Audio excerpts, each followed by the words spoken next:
Nagulat nga itong si Marites dahil bigla na lang ang gumising nga itong si Rigor na wala man lang itong nararamdaman ng sakit sa katawan at agad nga itong bumangon at anya lalabas umano siya doon sa ospital dahil may kailangan raw umano siyang kausapin. Hinanap nga ito ni Rigor, ito ngang si Agustus, upang makipagkuntsaba dito dahil dati ay inalok nga siya dito sa mga illegal na bagay.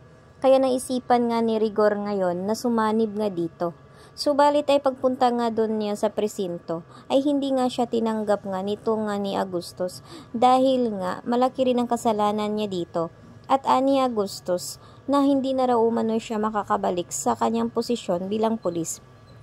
Kaya't sinipa nga siya nito ni Agustus. Subalit nga ay nagmakaawa naman nga ito ngang si Rigor at paulit-ulit nga niyang kinakausap itong si Agustus. Subalit ay sinabi naman ni Agustus na papayag lang umano siya kung papatayin niya ang kanyang anak na si Tanggol. Ito naman ang kagustuhan rin ni Rigor na patayin nga itong si Tanggol dahil matagal na nga siya nagtitimpi dito at kinamumuhian nga niya ang anak-anakan niyang ito. Kaya desidido na nga itong si Rigor na patunayan niya ang kanyang sarili dito kay Agustus dahil na rin ay nangingibabaw nga sa kanya ang galit nga dito nga kay Tanggol.